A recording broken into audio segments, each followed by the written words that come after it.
Hello à toutes et à tous, avant de vous laisser avec la rediffusion live, je voulais vous faire une toute petite précision. Lors de ce live, j'ai eu la chance d'accueillir Nilenzo Clémentin, un réalisateur de documentaires que j'ai pu rencontrer au Festival des Enfants Terribles à Oui. Pour ce live, il était en France et donc nous avons tourné via appel Facebook, ce qui n'est pas le meilleur pour les rediffusions d'images. Alors, pour cette diffusion, j'ai décidé de mettre sous format podcast. Voilà, c'était tout. Bon visionnage. Cool ou pas cool? Bonjour à tous et à toutes, aujourd'hui on se retrouve pour l'émission Cool ou pas cool, l'émission qui vulgarise et sensibilise sur les métiers de l'audiovisuel. Et aujourd'hui je ne suis pas tout seul, je suis accompagné de Nilenzo Clémentin. Bonjour Nil, Hello, bonjour à tous. comment ça va? Bah, ça va et toi? Oui, très bien. Un peu stressé parce que c'est, comme vous pouvez le remarquer, c'est une version un peu différente des lives que je fais d'habitude. Donc cette fois-ci, on se retrouve en appel avec Neil pour discuter de la représentation qu'on pourrait avoir dans le milieu du cinéma. Donc j'ai envoyé quelques questions à Neil pour qu'il y réponde voilà, pendant un petit temps et voilà, je pense que tu as eu un peu de temps pour les lire et tout ça. Ouais, j'ai regardé rapidement. J'espère que les réponses seront à l'auteur de tes questions. Mais bien sûr. Enfin voilà, alors déjà pour commencer, est-ce que tu peux un peu te présenter et parler un peu de ton parcours en tant que réalisateur? Ouais, moi j'ai eu la chance de pouvoir commencer même dès le collège, lycée, où il y avait des options cinéma à cette époque-là. Mhm. Du coup, on faisait des petits courts-métrages, on faisait des petits exercices ouais, de tout ça, de ciné. Et c'est là où j'ai commencé à écrire, à réaliser. Après, je suis venu à Bruxelles pour faire une école de cinéma qui est l'INRACI, enfin, maintenant qui s'appelle la ELB, Ok. et qui est une école plus de technicien. Moi, j'ai fait une formation de monteur. Mais Mhm. pareil, chaque année, il y avait des possibilités de réaliser et de passer à enfin, voilà, de réaliser des petits trucs. Donc, je faisais et du montage et de la réalisation. Et pareil, en sortant de l'école, après, moi, j'ai continué pas mal de montage, mais à réaliser aussi, que ce soit du documentaire ou de la fiction. Ok. Et là, je suis en train de finir mon premier long métrage documentaire. Et du coup, à l'époque, tu étais déjà plus, enfin, quand tu commençais à faire les ateliers vidéo, tu étais déjà plus derrière la caméra à faire le montage ou tu aimais bien aussi te mettre un peu en avant au tout départ? Non, j'ai toujours été plutôt derrière la caméra. J'ai eu une petite phase YouTube obscure en 2014-2015 où je Michel m'amusais avec un fond Minecraft et tout vert. ça.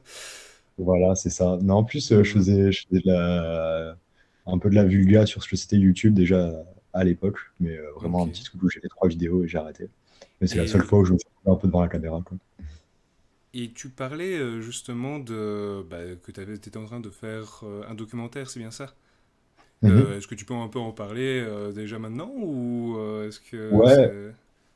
oui. Bah, je peux en parler rapidement. C'est le portrait d'un papa et de sa fille porteuse de handicap et Mhm. que nous, on suit depuis 6 ans.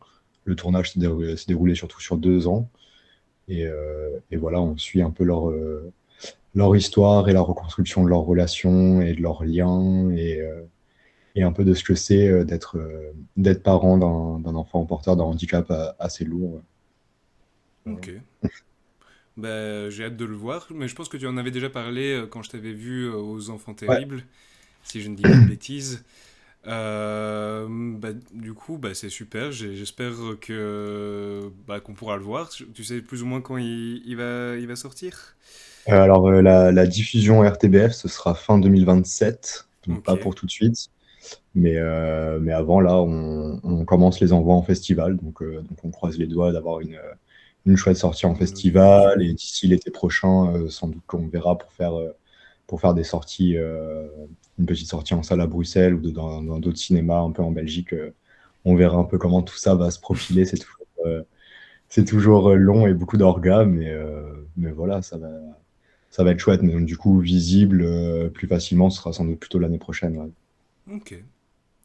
Je pense qu'on peut déjà commencer à poser les premières questions, hein.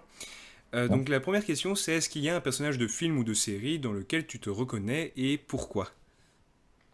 Ouais, c'est vrai que cette question, c'est marrant parce que je me dis, bon, en tant que mec blanc, hétéro, c'est un Mhm. peu, il y a tout le cinéma qui est fait pour que je me reconnaisse ou que je m'identifie un peu plus. Mais en réfléchissant, et je sais pas, en poussant un peu la question, je vais faire un peu la promo d'une pote, mais il y a Nina Maricio qui a sorti un documentaire il y a quelques mois qui s'appelle Monstre de poussière Ok. et où elle parle notamment, le film suit deux personnes SDF, anciennement SDF, à Liège, Mhm. mais notamment elle parle beaucoup dans le film de la pratique documentaire. Et c'est vrai qu'en y réfléchissant, c'est le dernier film où vraiment, bah, forcément, c'est mon travail et tout ça, mais je me suis vraiment reconnu un peu, elle se met elle un peu en scène, et forcément, je me suis beaucoup reconnu un peu de ce que c'est de faire un film, de ce que c'est de travailler avec des personnes, de travailler avec le réel, en même temps de savoir c'est quoi la limite entre remettre des choses en scène, entre essayer de raconter une histoire et en même temps de faire avec, avec la vérité et avec le... D'avoir sa propre vision, mais quand même essayer de retranscrire Mhm. en réalité, ouais. Oui, c'est ça, ouais. Oui, et comment c'est un travail avec les images, de se dire, ok, bah ouais, il se passe ça, mais comment moi je le retranscris, comment le spectateur Mhm. peut le retranscrire. Donc voilà, je pense que en tout cas, c'est le dernier film où vraiment je me suis pas mal identifié un peu à un parcours. Il y a notamment une scène où elle essaye d'appeler les protagonistes, où ils répondent pas au téléphone, où elle sait pas Mhm. forcément quoi faire, comment le film va évoluer. Le moment, elle filme le moment où elle leur montre des extraits du film, où pareil, bah, t'es un peu stressé de montrer ce que c'est en train de devenir, ce que tu fais de la parole des gens et tout ça. Donc ouais, non, c'est des scènes où je me suis pas mal reconnu et identifié en elle.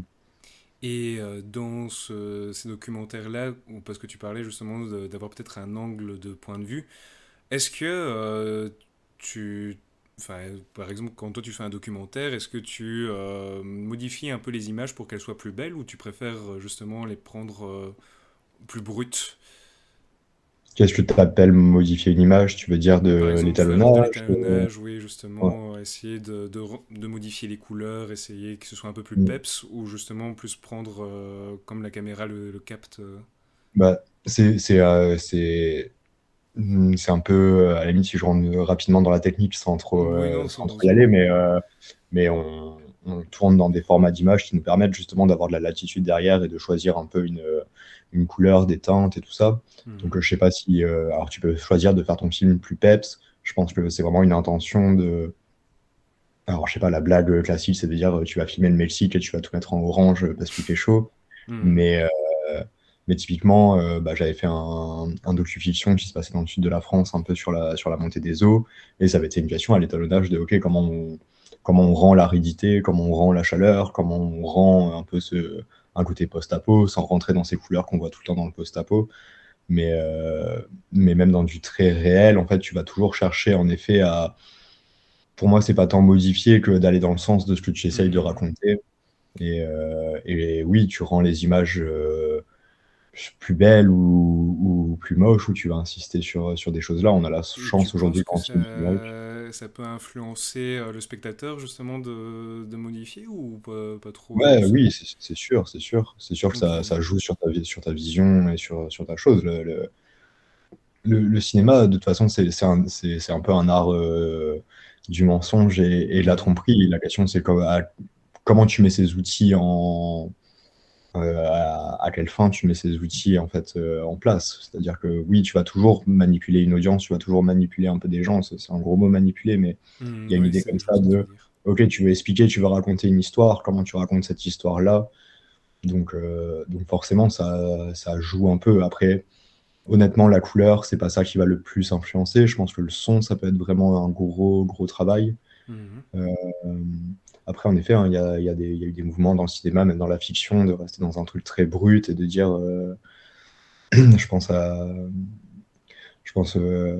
ouais, à Festen ou des films comme ça, où il y avait vraiment une volonté de, OK, on va prendre la caméra, ce sera que le son qui est capté sur le moment, ce sera que les images qui vont pas être retravaillées, qui vont être captées sur le moment. Mais pareil, c'est une intention, c'est une volonté de rendre quelque chose, et même ce choix-là, qui peut être vu comme un non-choix, bah, au final, ça va influencer un peu les gens et les spectateurs. Ouais. Mais en parlant de spectateurs, est-ce que parfois tu essayes que les personnes, quand tu fais un film, que les gens puissent se reconnaître à travers ce film où c'est pas forcément la première idée que tu as, c'est plus raconter une histoire. je pense que c'est vraiment cette question-là de se reconnaître, de s'identifier. Enfin, Mhm. hier, j'en ai parlé du coup avec des copains, parce que il y avait je pense qu'on peut s'identifier et se reconnaître dans n'importe quelle personne. Ok. Il y a une question de représentation au cinéma qui est très forte, de dire, OK, quelle personne tu représentes, quelle personne tu filmes et quelle personne tu mets en place. Mais je pense que n'importe quelle personne qui est filmée, oui, il y a une volonté quand tu lis une histoire, quand tu lis un roman, quand tu regardes un film, etc. Je sais pas si tu peux te reconnaître en tous les personnages. Par contre, tu peux t'identifier ou tu peux te dire, ah tiens, à sa place, moi j'aurais fait tel choix, ou à sa place, bah ouais, j'aurais fait le même choix que la personne, ou à sa place, j'aurais pas, je sais pas quel choix j'aurais pu faire. Ça, c'est un peu des questions narratives qu'on se pose un peu tout le temps, que ce soit en documentaire ou en fiction. Donc oui. Bah ok, merci beaucoup. Bah, oui, c'est vrai que aussi je me disais que par exemple pour tout ce qui était angle de caméra, ça pouvait aussi influencer sur la manière de percevoir un personnage et de la manière dont on s'identifie à lui. Je sais pas Mm. si tu es Ah non, d'accord avec ça, oui. non, non, t'as totalement raison. C'est que des séries de choix qu'on va faire. Après, quand tu réalises, quand t'écris, Mhm. ouais, c'est toujours des questions de comment tu racontes au mieux l'histoire que tu essayes de raconter. Donc, est-ce que tu t'essayes de garder une distance un peu froide? En général, on dit oui que la distance crée de la froideur. Je sais pas, tu prends un film de fiction récent, genre Zone of Interest, où ils font que sur sur les nazis qui vivaient à côté des camps de concentration.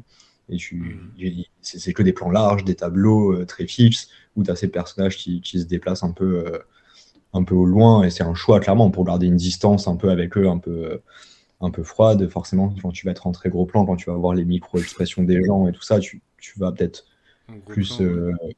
ouais, plus t'identifier. Donc forcément, c'est des choix qui vont influencer. Encore une fois, c'est tous les choix, mais ça c'est valable pour tout, c'est valable pour le journalisme, c'est valable pour absolument un peu tout ce que tu fais, ton angle et comment tu filmes et comment tu présentes ton histoire, ça va influencer, ça va influencer les choses. Donc voilà, ouais. C'est sûr que tous tes choix influencent.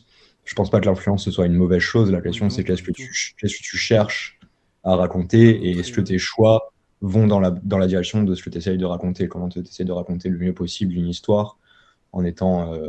Alors forcément, dans le documentaire, il y a une quête de réalisme et il y a une quête de coller à toi quelque chose que tu as vu, quelque chose que tu as Mhm. observé, quelque chose dont tu as parlé avec les personnes que tu filmes ou que tu as vu dans les lieux que tu filmes ou que tu veux, j'en sais rien, si tu fais du documentaire animalier, voilà, que tu as observé dans la nature et t'essayes de dire, ok, bah en fait, moi, si tu prends le film là qu'on a fait, du coup, parce que le film dont je parlais que je réalise, je le co-réalise avec un copain qui s'appelle Thomas Damas. Mhm. Et, euh, et nous, pendant 6 ans, on les a suivis. Forcément, le film, il fait 1h15. Donc, tu peux pas en 1h15 rendre compte de toi, ce que tu as vécu Tout pendant ce que 6 tu as ans. vécu, ouais, bien Donc, sûr. tu dois prendre, tu dois aussi réfléchir et te dire, OK, comment une heure et demie, j'arrive à être le plus fidèle possible à ce que j'ai raconté. Et c'est pour ça que c'est hyper important en tout cas pour moi, de faire des visions avec des personnes, même qui ne connaissent pas l'histoire, qui ne connaissent pas les gens, pour leur demander, Mhm. OK, vous avez pensé quoi, vous avez ressenti quoi, est-ce que vous avez compris, qu'est-ce que vous avez compris dans cette scène-là, qu'est-ce que vous avez compris de ce personnage-là, pour essayer de se dire, OK, je me perds pas et je colle à ce que j'essaie De ce que de tu essaies de raconter. raconter en général. Et donc, du coup, tu as souvent un public test comme ça pour voir comment les gens interprètent ou Moi, j'aime bien, j'ai un peu c'est des amis où je demande des fois à des amis d'amis, même en me disant, ok, peut-être que des proches vont trop être influencés de me connaître et de bien m'aimer. Donc, j'essaye d'avoir un peu des gens à qui je peux montrer à différentes étapes du montage et Mhm. prendre les retours. Et en général, bah, là, avec Thomas, c'est comme ça qu'on travaillait. Après, nous, c'était particulier parce que on montait aussi à deux. Donc, d'habitude, tu as un monteur ou une monteuse qui a aussi du recul, qui t'amène un peu cette vision-là externe. Ouais. Là, nous, dans le cas où on travaille vraiment qu'à deux, en fait, nous, il y a des scènes qui nous faisaient mourir de rire ou qui nous faisaient pleurer, mais parce qu'on connaît tout le contexte qu'il y a Ouais. autour, quoi. Il faut essayer de Donc le forcément, retranscrire en quelques temps. Ouais, ouais, il fallait absolument avoir des personnes qui passent. Mais c'est vrai que moi, c'est un truc que j'aime beaucoup, montrer le film à différentes étapes, à différentes personnes, et avoir Mhm. un peu des retours bruts. Après, tu peux jamais plaire à tout le monde, tu peux jamais faire comprendre la même chose à tout le monde.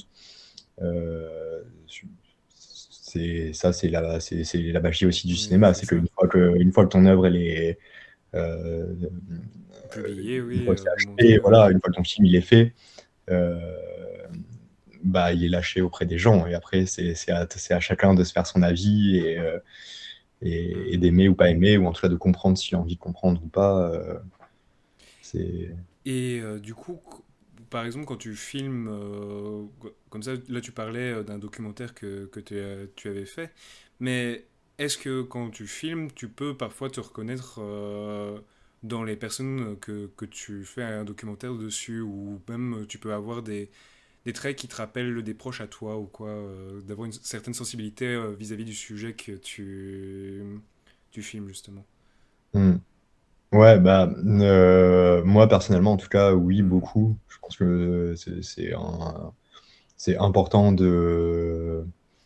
sans être auto-centré, d'aller chercher des choses qui te parlent aussi, d'aller chercher de mettre un pas dans des sujets qui te parlent et de trouver des choses sur lesquelles après tu peux toujours faire des recherches, et de toute façon tu fais tout le temps des recherches, et tu vas pousser le sujet pour essayer de mieux le comprendre et mieux l'appréhender.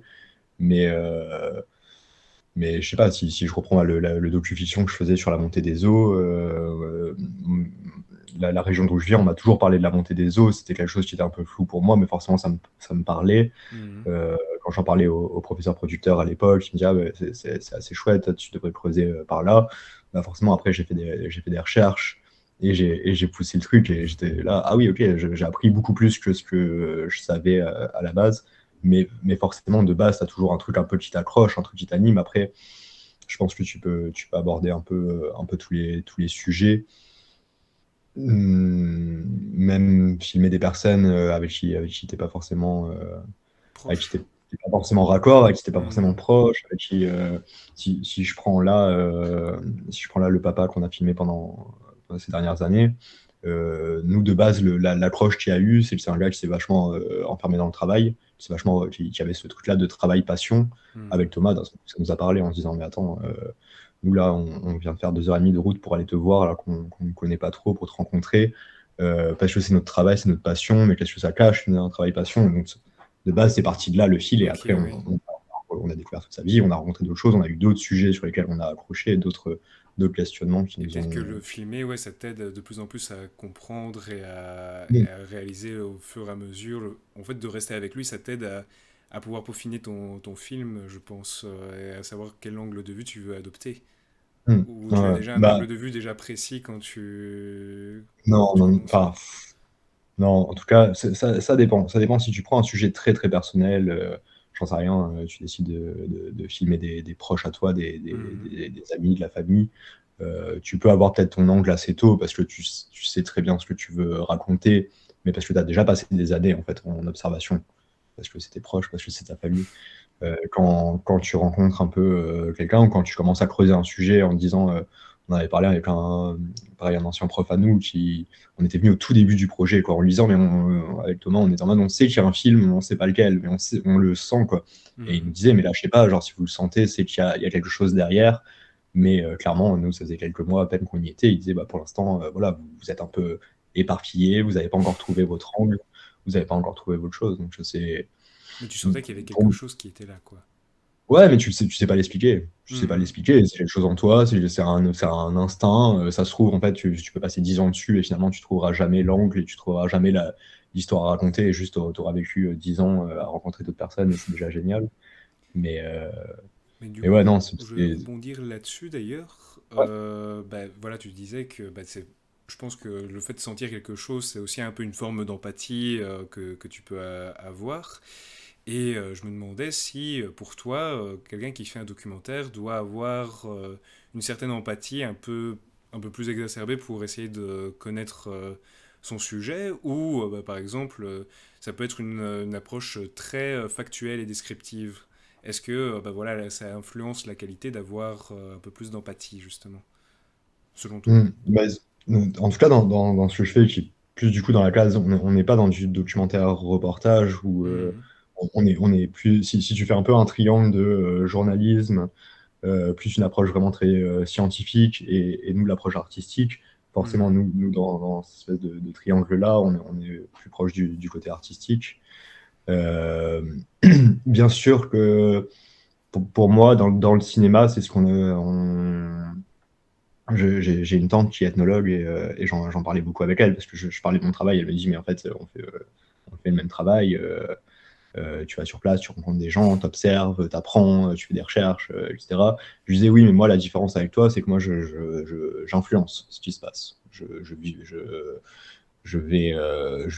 vais pas rester caché derrière ma caméra et en fait, j'assume ma présence, j'assume que la caméra, elle va changer des choses. Mhm. Elle disait, ouais, en ethnologie, maintenant, ça avance aussi. Avant, de base, on disait, on interagit avec personne, juste on observe, mais en fait, on se rendait compte que notre présence influençait. Je dis, bah Influencer oui, d'office la totalement. caméra, oui. Euh, Exactement, la caméra a une présence, hein, une Mhm. personne étrangère, quand bien même ça fait 10 ans qu'elle est là, va influencer ce qui se passe. Euh, donc oui, pour moi, l'empathie est hyper importante. L'empathie ne veut pas dire ne pas avoir de recul, ne veut pas dire ne pas être critique, mais veut dire pouvoir si tu veux en parler de se projeter dans quelqu'un quand tu regardes un film, de se projeter dans les personnes qui sont filmées. Si toi, tu veux que le spectateur ressente ça, forcément, toi, tu es obligé de le ressentir de base. Mais après, c'est un truc que forcément, tu dois mettre enfin, forcément, tu dois mettre des limites, des barrières, ça, je sais pas. C'est des vraies questions éthiques, c'est des vraies Bien sûr. questions. En documentaire, une énorme question éthique qui est posée depuis longtemps, c'est de dire la plupart du temps, tu rémunères pas les personnes que tu filmes. Alors, Mhm. il y a il y a ce truc-là de dire, bah, en fait, si tu leur donnes de l'argent, tu les influences. Donc, Oui. d'un seul coup, il y a un rapport de force, alors que si tu ne les payes pas, bah, en fait, c'est eux qui te donnent de leur temps libre, Pour, mais du coup, ouais, ouais. de façon non charitable. Et en fait, du coup, c'est un vrai échange. Tu te dis, oui, d'accord, mais moi, en attendant, je me fais du pognon sur leur vie. Donc, c'est particulier quand même comme échange. Mhm. Donc, ça, c'est des vraies questions qui sont pas tranchées, où Chacun fait chacun un voit peu différemment. selon son ressenti, ouais, pour Oui. voir si ça influence ou pas. Mais donc Mm. du coup, ce que j'avais aussi comme question à propos de ça, c'était le fait que bah, maintenant, si on utilise l'IA pour, Mhm. allez, je sais pas, si on parle d'un sujet, tu disais la montée des eaux tout à l'heure, est-ce que tu penses que l'IA pourrait enfin, pourrait donner un bon angle pour un documentaire ou vaut mieux bah, justement essayer de faire son propre avis et donner son propre angle dessus? Mm. Ouais, bah, forcément, l'IA, maintenant, c'est au cœur de toutes les questions. Mhm. Moi, j'avoue, quand la première version, je crois que c'était enfin, la 2.5 ou la 3 était sortie de GPT, où ça commençait à devenir un peu grand public, je m'étais vachement amusé avec. Mhm. Entre-temps, j'en suis devenu quand même très, très critique d'avoir vu aussi beaucoup des limites. Euh, je pense que il y a une super vidéo c'est Micode, je crois, qui a fait une super vidéo sur l'IA. Et je trouve que ce qu'il dit, lui, ça s'applique plutôt pour les personnes qui codent. Mais je trouve ça Mhm. assez cool ce qu'ils se sont rendus compte dans les boîtes, c'est de dire, en fait, les seniors, ceux qui ont 10, 15 ans, 20 ans d'expérience dans les outils de codage, peuvent utiliser Mhm. l'IA et ça va vachement les aider. Ça va simplifier les tâches, mais en fait, ils ont déjà toutes les connaissances, et donc ça va leur permettre de pousser un peu le truc, ça va leur permettre de gagner du temps, Oui, ça devient un outil à ce moment-là, ouais. ça devient un outil, c'est ça. En termes de Mhm. création pure, pour l'instant, moi, j'ai rien vu actuellement. Voilà, ça peut changer à tout moment comment ça va vite, mais en tout cas, moi, pour l'instant, j'ai rien vu en termes de création pure de l'IA Mhm. qui était intéressant, quoi. Mais est-ce que tu C'est peux au mieux. l'utiliser comme un outil, par exemple, pour un documentaire ou enfin, est-ce que c'était déjà Ouais, arrivé? bah, tu vois, tu parles pour la montée des eaux. Moi, un problème que j'ai Mhm. eu à l'époque, surtout c'était un documentaire étudiant quand j'avais fait ça, t'as pas de blé, tu peux faire des petits effets spéciaux, tu peux faire des petits trucs. Tel qu'aujourd'hui, avec l'IA, je me serais posé la question de me dire, ah, mais en fait, là, je peux faire des meilleurs paysages, je peux faire des meilleurs effets spéciaux, je peux mieux raconter mon histoire grâce à ça. Mais ça Mhm. reste mon histoire, ça reste moi qui maîtrise la chose. Le problème de l'IA aujourd'hui aussi, c'est que c'est pas du tout consistant, donc tu peux pas modifier des petits détails, enfin, ça devient compliqué. Après, encore une fois, tu regardes des logiciels d'effets spéciaux qui maintenant utilisent un peu des outils d'IA pour améliorer, pour faire en sorte que ça aille plus vite, Oui, pour le détourage et tout pour- ça, ouais. exactement pour le détourage, pour masquer des choses, masquer des éléments. Tu regardes là, c'est des Américains Corridor Digital qui ont créé un système pour les fonds verts où tu as beaucoup de professionnels là, du milieu qui s'intéressent vachement à ça, parce que c'est un truc normalement tu refiles aux stagiaires, tellement c'est un enfer, les fonds verts. Hmm. Et là, ils ont créé un truc ok, ça peut être peut-être professionnel à terme, s'ils arrivent à le développer. Donc ça, c'est des pistes, je pense, qui sont intéressantes. Si déjà, on sait, on met pas de côté aussi toute la question, on parle de montée des eaux, donc du coup, tu parles d'IA, tu parles de consommation Ouais. énorme d'électricité, tu parles de consommation énorme d'eau, tu veux pour refroidir tous les serveurs, de Hmm. ressources rares. Donc, même si tu mets de côté ça, qui est quand même une grosse question éthique que j'ai pas trop forcément envie de mettre de côté, Bien sûr. euh, ouais, ça peut être utilisé comme un outil, mais en termes de création aujourd'hui, Création pure, euh, non, pas trop. Ouais. création pure, pas du tout, parce qu'en fait, tu n'auras jamais de la création pure, c'est même toi, ou alors tu lui dis, ouais, je veux un sujet de documentaire, mais même là, Hmm. c'est toi peut-être qui va piocher dans le truc. Franchement, pour avoir quand même pas mal joué avec au début, pour avoir vu un peu les évolutions, pour faire ça, pour l'instant, je trouve que c'est pas très intéressant. Ça peut faire gagner énormément de temps et énormément de méthodes, comme de la même façon que quand Google est arrivé, tu allais faire une recherche web qui allait vraiment faciliter par rapport. Je fais, Ouais, je fais mon avec vieux con, mais Wikipédia et quand tout tu avais les ça, ouais. premiers moteurs de recherche, Yahoo et tout ça, c'était Hmm. l'enfer pour chercher, pour faire une recherche. Quand Google est arrivé, vraiment, ça a tout bouleversé. C'est un peu la même chose de dire, OK, on a un outil d'un seul coup qui devient très puissant, comment tu l'utilises pour t'aider à faire des choses. Je pense qu'aujourd'hui, peut-être qu'on va y venir à terme, mais qu'on aura de plus en plus d'œuvres qui vont être estampillées sans IA. Après, qu'est-ce que ça veut dire une œuvre sans IA? Est-ce qu'il y a eu de l'aide à un moment pour de l'écriture? Est-ce qu'il y a eu de l'aide à un moment pour un petit effet spécial? Est-ce que si tu utilises en fait un logiciel de montage, mais en fait dans le logiciel de montage, il y a de l'IA, est-ce que Est-ce que vraiment c'est c'est certifié considéré, sans ouais. IA? C'est tellement devenu omniprésent aujourd'hui que c'est compliqué. Mais Hmm. en termes de création, en Donc fait, ça doit c'est rester un juste. outil plus que quelque chose qui est à la base de la création. Ça doit être un Ouais, ouais, truc ouais, qui vraiment. aide des gens qui sont déjà euh, formés à ce qu'ils veulent faire, mais juste pour gagner du Hmm. temps. Donc Oui, c'est c'est ça, pour plus ou moins gagner l'idée. du temps, parce que, enfin, ouais, pour l'instant, en tout cas, les résultats sont vraiment au mieux médiocres, quoi. C'est ouf Hmm. l'avancée qu'on a eue en quelques années, donc on est très impressionné. Mais dès que tu prends un peu de recul sur ce que tu regardes, tu vois tous les défauts encore aujourd'hui, quoi. Peut-être qu'un jour, ce sera génial. Ce qui est compliqué dans l'IA, c'est après, je suis pas du tout spécialiste, mais de ce que je vois comment ça fonctionne, de se baser toujours sur des éléments existants. Ouais.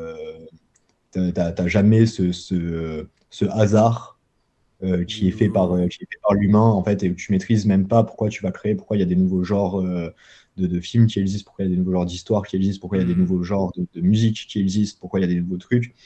C'est des outils qui arrivent, qui modifient des choses, mais il y a toujours un côté hasardeux, et pour l'instant, l'IA n'arrive pas à avoir ce côté hasardeux. Mais parce que Ouais, c'est il y a un basé côté sur des mathématique. travaux déjà faits.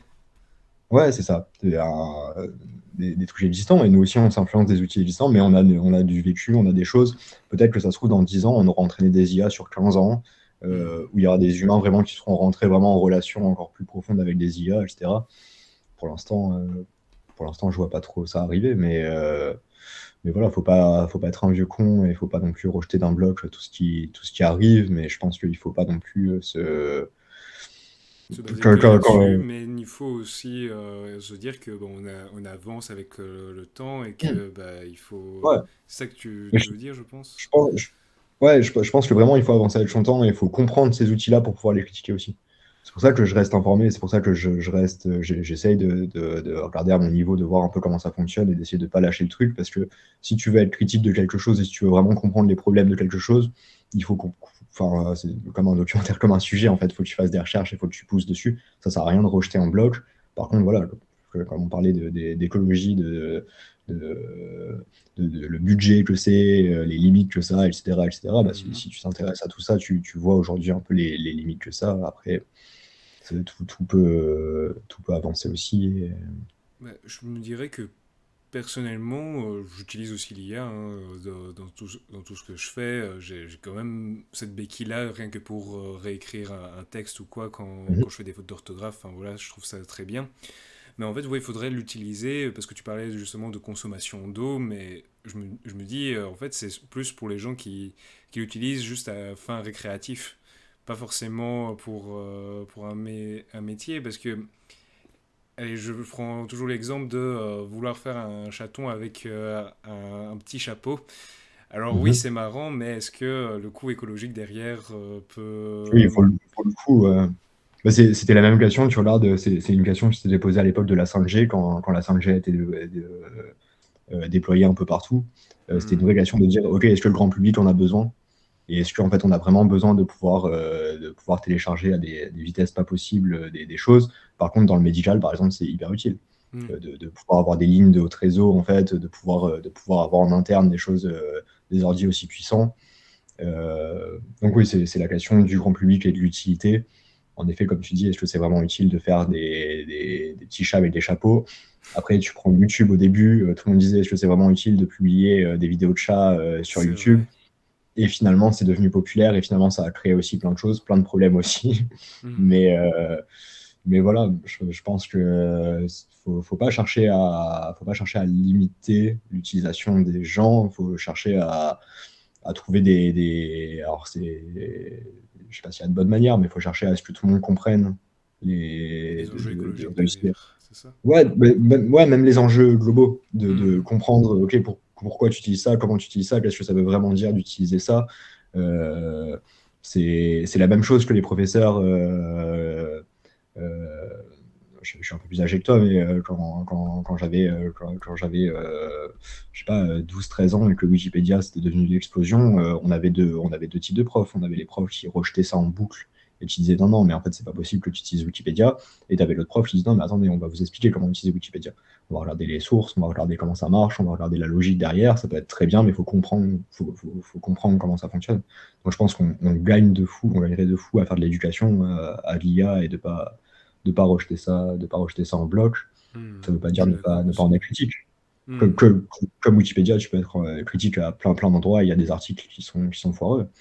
Si tu sais un peu regarder et voir ça, Et c'est comme ça je qu'on pense. éduque à l'IA aussi et qu'on apprend forcément.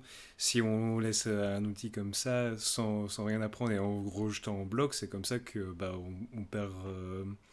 On- enfin, on a, enfin, je sais pas comment expliquer ça, mais d'aller dans le bon chemin, je vais dire, de se dire, bah voilà, si on bloque absolument, on va d'office être en retard sur son époque.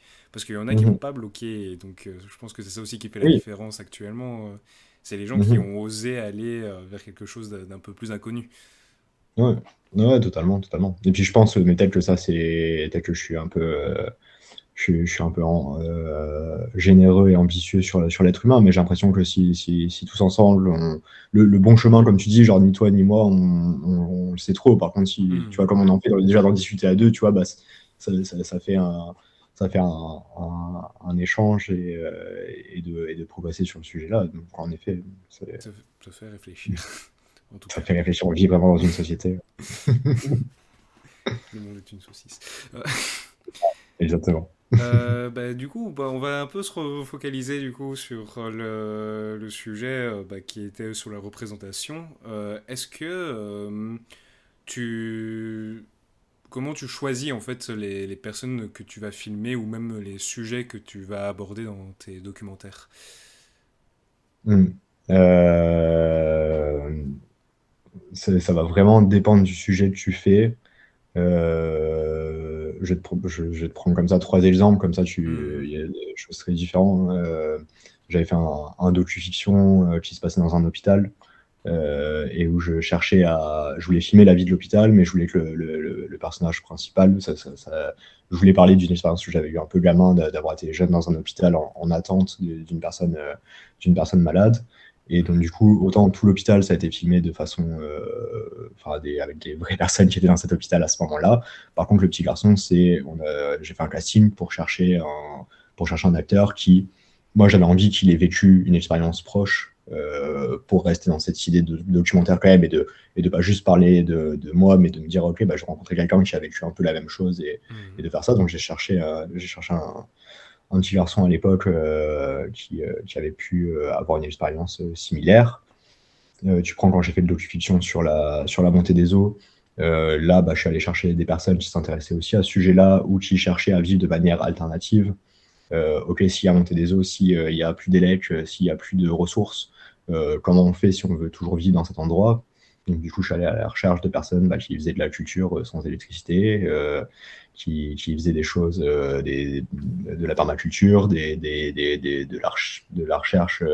La permaculture n'est pas forcément sans élec, mais qui faisaient des recherches alternatives de OK, comment on peut vivre de manière alternative.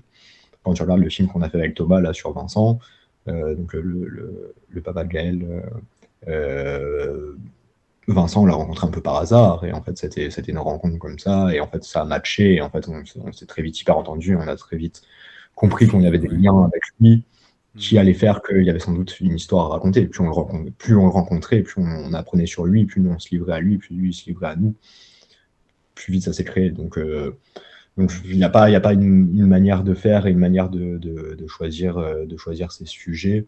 Je pense que des fois, ça s'impose à toi, des fois, c'est un peu le hasard, des fois, Et ça c'est des te vient comme rencontres. ça, tu te dis parfois, bah, tu t'es confronté à un sujet, tu te dis, ah, bah, j'aimerais vraiment en parler dans un documentaire, ou parfois c'est déjà Ouais. des sujets qui te trottent dans la tête depuis un moment, qui sont proches de toi, et Ouais. Si encore une fois, c'est très personnel, hein, donc bien sûr. si je prends moi personnellement, euh, j'essaye toujours de me poser la question de, OK, est-ce que mon vécu, mes histoires, les choses qui me touchent de base sont si intéressantes que ça à raconter? Mhm. Je pense que c'est toujours un premier blocage que je me mets un peu moi, en me disant, OK, genre, t'as ton truc perso, est-ce que c'est si intéressant que ça? Après derrière, moi, je suis plus un peu d'envie de rencontrer, de discuter un peu avec des gens. Pour moi, c'est plus des discussions, apprendre sur la vie de quelqu'un qui va me dire, ah OK, ça, mes deux films d'école étaient très personnels. Donc, ce petit garçon dans Mhm. l'hôpital, la montée des eaux là où j'ai grandi. Donc, je crois que j'ai fait déjà un peu des sujets qui étaient perso, où je me suis fait plaisir, où OK, vas-y, je vais aller chercher vraiment au fond de moi. Après, il y a toujours un peu du perso dans les histoires que tu vas raconter, mais c'est OK comment on t'ouvre ou comment. Moi, en tout cas, j'aime bien ce truc-là.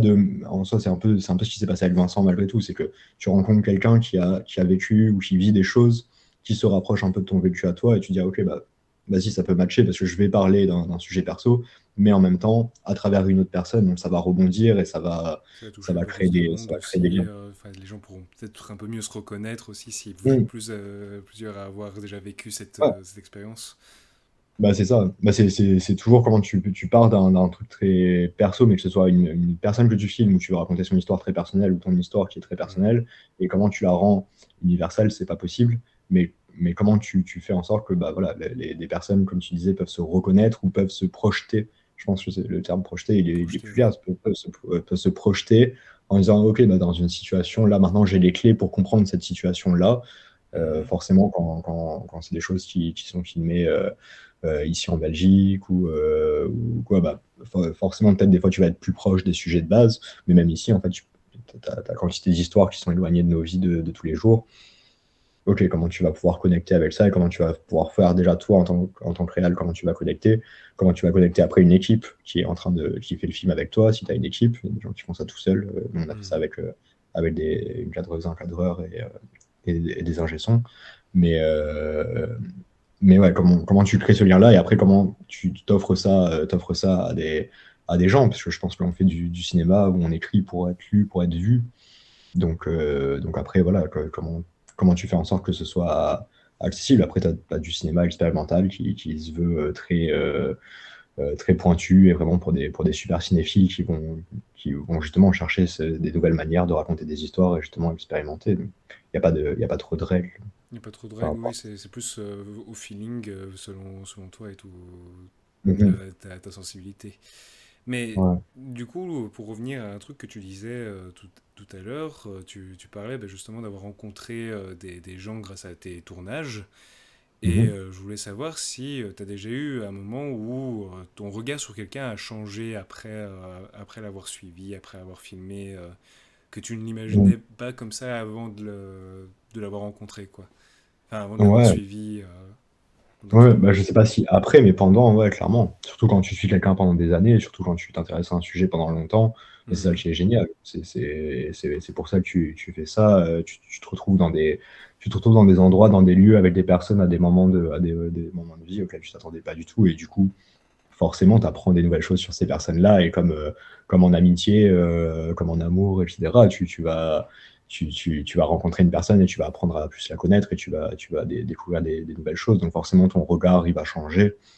Euh, Après, je sais pas si ta question, c'est en mode vraiment du tout au tout, et je Non, m'attendais non, vraiment pas vraiment, c'est vraiment selon ton avis, ton interprétation de ma question. C'est un peu vaste, mais justement, c'est pour voir un peu comment tu vois la chose, quoi.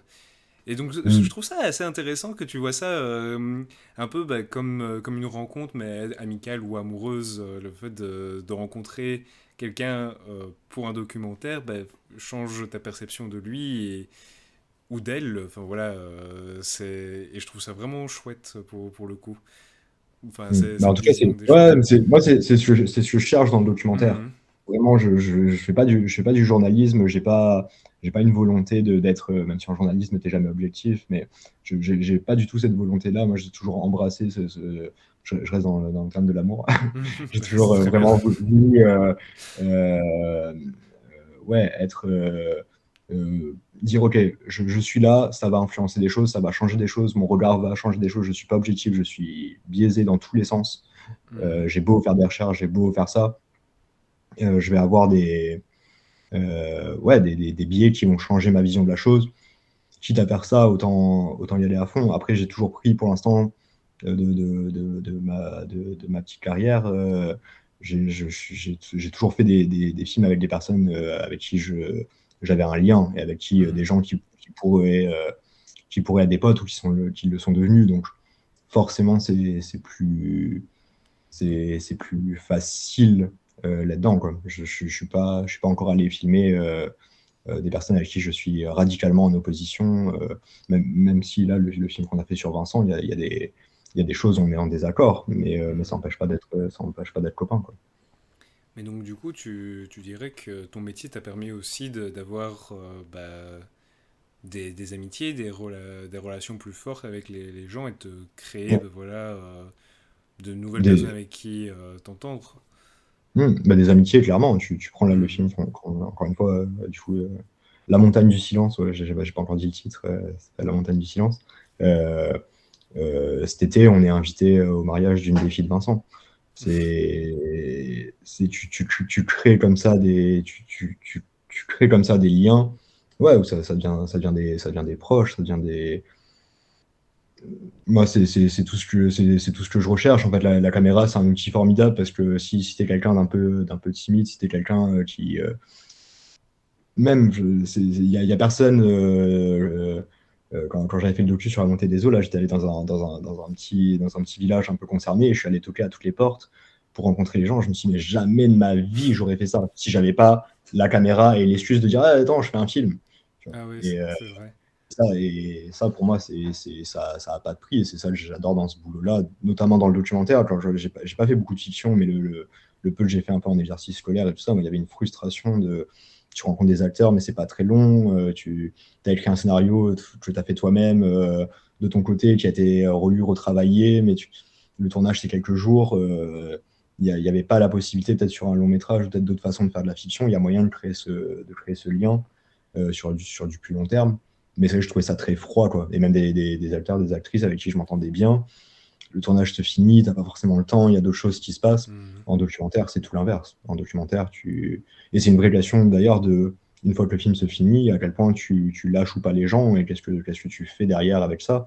Et ça, je l'ai beaucoup plus ressenti en fiction, ce côté-là d'abandon d'un seul coup je sais pas, t'as plein de figurants qui viennent t'aider. Je sais pas, j'avais tourné une petite fiction à l'école, dans un home. Mhm. Euh, Toutes les personnes âgées qui ont figuré dans le film, on n'a pas eu le temps de créer du lien avec eux, et de retourner les voir et de passer du temps avec eux. Si tu fais un documentaire pendant un an, en fait, même Tu les pendant six vois et mois, ça devient des gens que tu vois dans ton quotidien, ouais. Ex- Exactement, exactement. Donc après, bien sûr, une fois que le film et le tournage et tout ça se finit, tu vois pas les personnes aussi fréquemment, mais ça n'empêche pas de s'appeler, ça n'empêche pas d'échanger des messages, ça n'empêche pas de garder un lien, parce que le lien, il a dépassé le film. Mhm. Nous, on a vécu des moments sur ce film-là. Moi, je dis, je m'en fiche presque s'il y a un film à la fin. Pour le coup, il y a des choses qui se sont passées qui sont trop ouf, qui sont trop bien. On a pu participer à ça de près ou de loin. mon boulot, il est fini. Après, je vais me battre pour faire le meilleur film possible derrière et pour essayer de faire ressentir ça aux gens aussi. Mais pour le coup, tu vois, on parle de trucs individuels. Moi, c'est ce que je cherche dans le cinéma. C'est faire Et donc, du coup, ouais, tu as des rencontres. réussi à vaincre ta timidité aussi avec le cinéma, de ce que Je- je comprends. ouais, je sais pas si je l'ai trop vaincu, mais si j'ai la caméra avec moi, forcément, c'est vachement plus Hmm. facile. Bon, ça te Mais donne un outil pour la vaincre, en tout cas. ouais, et c'est un truc de prêter rendu. Même tu prends même hors du cinéma, tu prends. Moi, Hmm. j'ai toujours un peu filmé les copains, j'ai toujours un peu filmé des vacances, des trucs comme ça. C'est un outil formidable où tu captures un moment, tu le rends aux gens, les gens sont contents après de le revoir derrière, tu crées des souvenirs, tu crées des choses comme ça. Donc je pense que j'ai toujours plus ou moins filmé, en tout cas, dès que j'ai pu, et je pense que je faisais de capturer le réel et de filmer ce qui se passe. Ça, c'est un truc que moi j'ai toujours fait et ouais, qui m'aide peut-être en effet dans la timidité. Là, on va rentrer. Je vais m'allonger pour faire Le psy, oui, la voilà, ça mais, change complètement. Je mets ma petite chaise. mais non, non, clairement, clairement. Ok. C'est c'est un outil. Enfin, en tout cas, moi je le vois comme ça, ouais, comme un outil formidable pour provoquer des choses que tu n'aurais pas provoquées dans ta vie de tous les jours, quoi. Bien, merci. Bah, on va passer à la question suivante, du coup. Bah, est-ce que il y a des difficultés parfois pour représenter de manière juste, entre guillemets, quelqu'un que tu suis, justement, essayer de faire ressentir ce que toi tu ressens pour ces personnes à travers la caméra. Est-ce qu'il y a des trucs qui sont plus compliqués à faire vivre aux gens? Hmm. Ouais, tout. Ouais, c'est vraiment c'est le cœur de c'est le cœur de notre taf de réussir à transmettre ça. Alors il y a quantité d'outils et forcément plus tu filmes, plus tu apprends, plus tu écris, plus tu apprends. Mhm. Je sais pas s'il y a un truc concret que je pourrais te donner. Bah là dans le film qu'on vient de faire, il y a une chose que Vincent, il y a des moments où il est déjà absent pour sa fille. Mhm. Il est plus trop là pendant quelques jours et après il revient. Et on avait vraiment du mal dans les premières versions à figurer cette absence. C'était vraiment une question qu'on n'avait pas du tout anticipée parce que nous on le filmait seul, en train de faire des choses sans elle et avec elle. Et quand on faisait les premières versions de montage, tout le monde nous disait ah mais trop bien, il vient tous les jours la voir. Et on est là, Mhm. attendez, non, non, non, en fait non, non. Et, euh, et du coup ça a été une question. On a fini par trouver des solutions en montage, on a fini par trouver Pour un montrer le fait qu'il y langage. a quand même du temps avant qu'ils se revoient. Ouais, c'est ça. Bah, c'est de comment tu montres le temps qui passe, par exemple, c'est pas pour rien que tu as plein de films qui mettent 6 mois plus tard, qui mettent Mhm. des trucs comme ça qu'on pourrait trouver un peu grossier, basique, mais en fait, ouais, le temps qui passe, par exemple, voilà, en effet, genre, c'est une vraie question à montrer au cinéma. Alors, tu peux faire un time-lapse du soleil qui passe, il y a plein d'outils à ta disposition. Tu peux filmer d'un seul coup, il fait grand soleil, et après, il y a la neige. Ah Voilà, oui, des transitions un peu marquées du coup. Ouais. exactement, ouais, t'as plein d'outils à ta disposition pour le faire, mais ouais, ça peut être un enjeu. Donc là, tu vois, genre, c'est un double enjeu parce qu'il y a montrer le temps qui passe, montrer l'absence, mais comment tu montres une absence justement, parce qu'il y a un peu rien. Alors voilà, il y a plein de possibilités de la montrer seule, puis de le montrer seul, mais voilà, on testait un peu différents langages jusqu'à trouver ce qui nous a convaincus et ce qui convainquait les gens aussi qui voyaient le film, quoi. Et puis je me dis que vu que toi tu dois tout condenser en plus ou moins 1 heure, c'est pas enfin tu peux pas laisser le temps où on le voit attendre, où on le voit pas avec sa fille. Je pense que ça Oui, doit c'est être ça. une grosse Bah, difficulté, ouais. ouais, on fait un film déjà un peu quand même, un peu auteur, un peu chiant, avec des longs plans. Mhm. Parce que voilà, on fait du cinéma. Mais non, non, mais blague à part, ouais, c'est une vraie question de rythmique ok, comment tu racontes ça sans être chiant et en effet, tu vas pas laisser, bah ouais, sur un film d'1 heure, tu vas pas passer une demi-heure avec lui qui attend. Sinon, bah, Oui, bon, à ce moment-là, ouais, mais en tu plus, je peux, pense hein, que tu peux, ça existe, hein, des trucs oui, comme oui. ça, où on voit vidéo d'1 heure, quelqu'un qui attend. Non, c'est Mm. ça. Ouais. Mais Non, ouais, non, mais mais après, est-ce que c'est voilà. intéressant pour le public? Est-ce que ça transmet quelque chose? En tout cas, est-ce que ça transmet les choses dans l'histoire que tu veux raconter, quoi. Ouais, voilà. C'est Ouais. toujours ça qu'il faut se poser comme question, je Mm. pense. Oui, c'est ça. Mais c'est sûr que ouais, c'est l'enjeu toujours, c'est de dire, OK, comment je veux raconter ça, comment je le raconte. Et c'est un enjeu qu'on retrouve dès le début parce que même toi, tu sais pas exactement c'est les choses que tu ressens. Tu ressens un truc et tu sais pas comment l'exprimer. Donc, du coup, de devoir faire des dossiers pour demander des financements, de devoir passer du temps de recherche, de devoir passer tout ça, ça permet d'affiner Mhm. constamment, euh, constamment ton angle et constamment, OK, qu'est-ce que je veux raconter vraiment. Euh, et des fois, tu t'en rends pas compte avant la fin du film. Enfin, là, les dernières visions qu'on a fait avec Thomas, on était en mode, ah ouais, mais c'est ça qu'on raconte, oui, c'est vrai. Et d'un seul coup, t'es face à une réalité où toi-même, tu t'es, oui, non, mais oui, il y a Ah, ça, donc du ouais, coup, tu peux découvrir, après avoir fait ah ouais. tes plans, qu'est-ce que tu veux raconter, et ça vient comme une évidence presque. Oui, c'est ça, bah, je pense que c'est plein de couches. Donc en fait, tu as Mhm. des couches de base qui sont assez évidentes, mais après, des fois, tu as des subtilités, t'as des choses que tu captes, des choses en parlant. Le montage, surtout là, nous, on a passé 2 mois et demi en montage. T'as ta vie à côté, donc tu parles à des copains, tu parles à des proches, tu dis, ah ouais, putain, je galère là-dessus, puis en fait, t'en parles et tu te dis, ah ouais, c'est ça, et tu retournes le lundi matin et tu fais, non, non, mais en fait, il y avait ça où tu regardes une image, tu fais, ah, mais j'avais jamais vu ça dedans, ah, comment on fait pour mettre cette petite action que j'avais pas trop vue, même moi, au tournage, en avant, et faire en sorte que ça devienne l'action principale de cette scène-là. Mhm. Et ça, c'est tout le jeu du documentaire aussi, où en fiction, comme tout est écrit très. Enfin, ça dépend des fictions, encore une fois, mais globalement, tout est très écrit, tout maîtrisé. Euh, Nous, en documentaire, il y a plein de choses qui arrivent devant la caméra, et voilà, ok, maintenant, on en fait quoi? Donc, tu es surpris, donc il faut aussi le temps Oui, de. comme tu disais tout à l'heure, le côté un peu imprévisible que l'humain peut Mm. avoir à ce niveau-là aussi, Ouais, c'est ça. qui est retranscrit à la caméra. Ouais. Bah après, tu l'as en fiction avec des acteurs qui vont improviser, avec des scènes qui peuvent Mhm. pas se faire, il faut trouver une autre solution. Tu as C'est pour ça l'exemple que hyper j'adore le classique. cinéma, ouais. Non, mais ouais, t'as l'exemple hyper classique de Spielberg avec Jaws, avec le requin, et en fait, le requin marche pas, la machine qu'ils ont créée prend l'eau, marche pas, et on lui dit, Mhm. mais monte pas le requin, ça sera vachement plus flippant, en fait, de juste voir un aileron. Et donc, du coup, il filme juste l'aileron, et au final, c'est devenu un film culte parce qu'on voit pas le requin, et c'est ça qui est hyper intéressant. C'est un truc qui s'est passé sur le tournage où ils ont pas eu le choix, c'était pas prévu comme ça. Donc, ouais, le hasard et les accidents Font arrivent parfois et des bonnes choses, ouais. ouais, créer de la magie. Le tout, c'est de les saisir et de qu'est-ce que t'en fais après derrière, quoi. Bah écoute, on va passer à la prochaine question du coup. Euh, Est-ce que, selon toi, le documentaire peut changer la vision qu'on a d'une personne ou d'une société ou quoi, la vision qu'on peut avoir dans la société justement de cette personne ou du En sujet que tant que, en tant que spectateur, tu veux dire? en tant que spectateur, oui, que ça peut changer les mentalités, un documentaire. Mm. Bah, j'espère. J'espère. Je pense pas que tu peux changer le monde en faisant un film, mais Mhm. euh, tu peux sensibiliser, tu peux réussir à faire comprendre un peu des choses. Euh, ouais, sur plein de sujets. Je pense que ouais, le cinéma peut servir à ça, je sais pas, l'autre jour on parlait d'un film de fiction, Je verrai toujours vos visages, qui parle de justice alternative, de justice restaurative. Bah, je pense que ce film, il a permis à plein de gens de découvrir que ça existait, qu'il y avait d'autres formes de justice qui étaient possibles, qu'il y avait d'autres formes de choses, que ça existait. Donc je pense oui, clairement, ça influence et c'est un outil.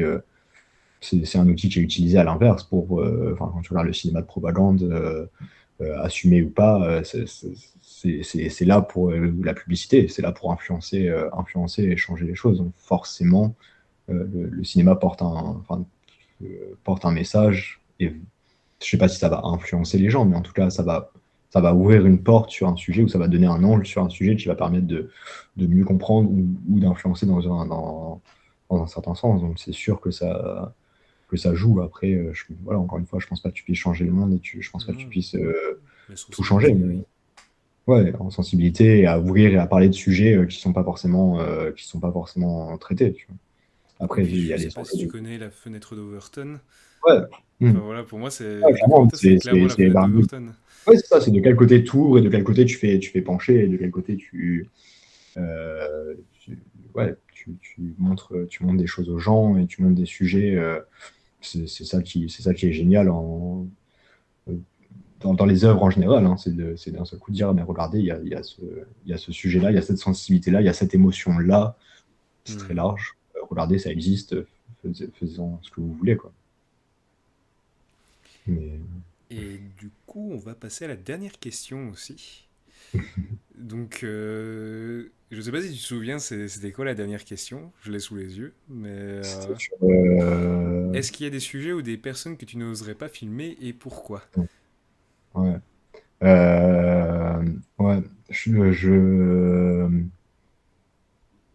De manière générale, je pense que non. Je pense que tout peut être filmé, on peut parler de tout, on peut traiter tous les sujets. Mhm. Moi, personnellement, comme je te disais, genre, j'ai quand même un peu l'envie de. Je sais pas si c'est pas filmer des personnes avec qui je suis en accord, je pense que c'est pas ça. Mais, euh, mais en effet, tu vois, quand tu te lances dans un film, c'est quelque chose qui peut prendre 5 6 ans de ta vie. Je pense, oui, j'aurais du mal à passer 5 6 ans de ma vie vraiment sur un sujet avec lequel je suis enfin, des personnes avec qui je suis en total désaccord ou avec qui je m'entends pas, avec qui il Mhm. n'y a pas il y a pas un feeling ou il n'y a pas un truc, parce que même des personnes avec qui je suis en désaccord, mais où il y a une possibilité de discuter, il y a une ouverture, il y a un truc que tu vois. Voilà, après, je pense que, bah, voilà, je te dis, ça prend des années de ta vie. Est-ce que tu as envie de les consacrer à un sujet ou à un autre? Je pense que c'est plus ça la question. Je sais pas combien de films j'arriverai à faire dans ma vie. Mhm. J'ai plutôt envie d'aller, en effet, vers des sujets qui me tiennent à cœur et qui me touchent. Après, de manière globale, je pense qu'on peut. Il y a pas de limite là-dedans. Après, c'est comment tu le fais de façon éthique, de façon de recherche, de lien, etc. Mais Quoi. est-ce que tu penses que, bah, par exemple, sur des choses où tu n'es, enfin, qui peuvent t'intéresser, mais qui ne sont totalement pas de ce que tu as vécu ou quoi, ça peut pas, enfin, avoir des polémiques en disant, bah, pourquoi tu parles de ce sujet-là alors que tu ne sais pas ce que c'est, même si tu as vécu avec eux. Est-ce qu'on pourrait pas reprocher que ce soit toujours différent de la réalité parce que bah tu... Ouais, t'es biaisé, t'as pas vécu la chose. Hmm. Euh, je pense que le syndrome de l'imposteur, tu peux toujours l'avoir et on peut toujours te le faire ressentir. Hmm. J'ai une pote qui réalise un docu pareil depuis des années. Je pense que c'est la personne qui est devenue, enfin, qui est en train de devenir une des spécialistes de son sujet, à quel point elle l'a tourné dans tous les sens, à quel point elle a fait tellement, tellement de recherches, elle a tellement voulu se battre justement contre cette question de dire, mais en fait, moi, j'ai le droit de traiter ce sujet-là et je peux le traiter. Euh, on pourra toujours lui reprocher de dire, ah, mais pourquoi t'es allé là-dedans, quoi? Pourquoi tu parles de ce sujet-là alors que même si ça te concerne un peu de loin, t'es allé t'intéresser à des choses que t'as pas vécues directement ou un vieux sujet.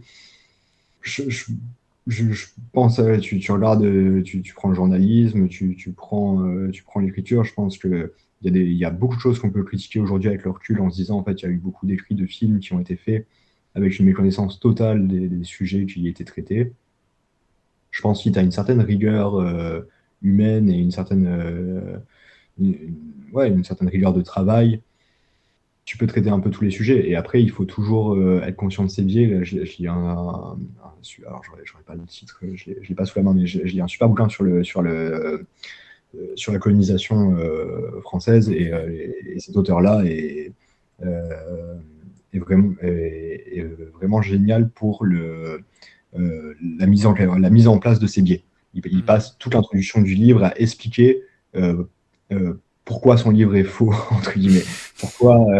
Pourquoi il y a plein de choses qui cherchent, où il est biaisé, où il a des limites, où malgré. Et pourtant, le bouquin, clairement, vu les recherches et vu le temps qu'il a passé, le truc est hyper carré. Mais le gars t'explique quand même ces limites-là, en disant même des limites dans le temps. Il parle même de certains termes et il dit, bah voilà, il a écrit l'année dernière, on est en 2025.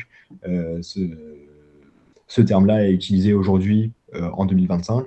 Il parle du terme racisé. Il dit, bah voilà, en 2025, aujourd'hui, les personnes militantes, globalement, utilisent le terme racisé. Ce terme sera sûrement remis en question dans les prochaines années. Ce terme sera sûrement mis à débat. Il est déjà en Hmm. débat aujourd'hui. Je décide de l'utiliser. Mais voilà, Il sachez qu'il fait y a tout ces limites. un pré-inventaire pour dire que ben voilà, il y a certains trucs qui peuvent être pris différemment ou quoi. Ouais, c'est ça. Ouais. Et moi, je trouve que, enfin, je vais essayer de trouver vite le nom Bah de oui, l'auteur que oui, je t'ai cité, t'inquiète. mais Et puis si vraiment t'arrives pas à le trouver, tu pourras toujours me l'envoyer. Je le mettrai quand je referai la diffusion du live. Je le mettrai en description. Toc, toc, toc, ouais. Il s'appelle Léopold Lambert. Ça s'appelle État Léopold Lambert. d'urgence. Léopold Lambert, ouais. État d'urgence, une histoire spatiale du continuum colonial français. Mais c'est.